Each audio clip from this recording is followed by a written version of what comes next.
ओम श्री गुरुवे नमः। प्रणाम भगवान। स्वामी अखंडानंद सरस्वती जी महाराज जी की पुस्तक आनंद रस रत्नाकर से स्थिर बुद्धि के लिए मन को निर्मल बनाओ। यदि बुद्धि प्रतिष्ठित न हो, सच्ची न हो, विश्वसनीय न हो तो वह मनुष्य को गलत रास्ते में डाल देगी। इसलिए मनुष्य के जीवन में प्रतिष्ठित बुद्धि की, प्रतिष्ठित प्रज्ञा की आवश्यकता होती है। तत्से प्रज्ञा प्रतिष्ठा। प्रतिष्ठित व्यक्ति की बात पर ही लोग विश्वास करते हैं। जब आपकी बुद्धि प्रतिष्ठित होगी, स्थिर होगी, तभी वह आपको अच्छी सलाह देगी और आपके साथ बनी रहेगी। यदि डामाडोल होगी तो आपको छोड़कर चली जाएगी और समय पर काम नहीं देगी। वह कभी राग के अधीन हो जाएगी, कभी द्वेष के अधीन हो जाएगी। मनुष्य के जीवन में यदि उसकी बुद्धि प्रतिष्ठित नहीं है तो वह ईश्वर को भी नहीं मानेगा। उसको कभी नास्तिकों का संग मिलेगा तो उसकी कुकृत के प्रभाव से ईश्वर को छोड़ देगा। वह धर्म को भी नहीं मानेगा। जब अधर्म से फायदा होते देखेगा तो धर्म को छोड़ देगा। इसीलिए बुद्धि का प्रतिष्ठित होना अत्यंत आवश्यक है। यही कारण है कि भगवान ने अर्जुन को स्थिर बुद्धि के लिए प्रेरणा दी। अब मानो अर्जुन ने कहा कि महाराज, ऐसी बुद्धि कहाँ से मिले, वह आप दीजिए। श्री कृष्ण ने उत्तर दिया कि बुद्धि एक आध्यात्मिक वस्तु है। वह शरीर के भीतर रहती है, बाहर से ठूसी नहीं जाती।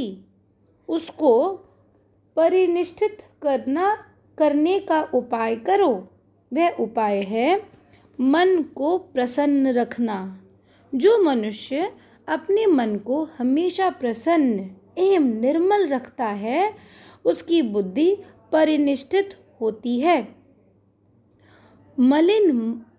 मलिन मना पुरुष की बुद्धि स्थिर नहीं होती। मन का निर्मल होना अनिवार्य है। निर्मल मन से ही धर्म होता है।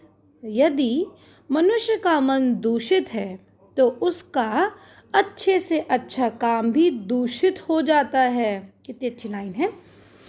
तपस्या करो, अध्ययन करो, दान करो, परंतु यदि मन में मलिनता अथवा कपट भरा हुआ है तो वह सबको सदोष कर देता है। मलिन मन बुद्धि को भी मलिन कर देता है। अतः बुद्धि की स्थिरता के लिए मन को निर्मल बनाओ। अब प्रश्न उठता है कि मन को निर्मल बनाने के लिए हमें क्या करना चाहिए। बोले कि इंद्रियों से विषयों में जो राग द्वेष होते हैं उनके पराधीन नहीं होना चाहिए। मनुष्य को स्वाधीन होना चाहिए। राग द्वेष के वश में नहीं होना चाहिए। आपकी इंद्रियां स्वच्छंद ना हो, आपके वश में हो। व्यवहार के दो ही रूप हैं, शब्दोच्चारण स्फुरूप एवं अथवा हम कैसा बोलते हैं और कैसा सोचते हैं। अगर हमारा सोचना और बोलना दोनों ठीक हैं तो हमारा व्यवहार सर्वदा ठीक रहेगा।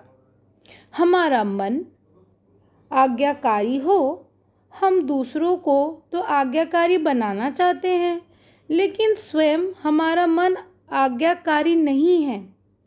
यदि आपका मन आज्ञाकारी हो, आपकी इंद्रियां वश में हो, किसी के साथ आपका राग द्वेष न हो, तो आप यथोचित व्यवहार करते रहिए।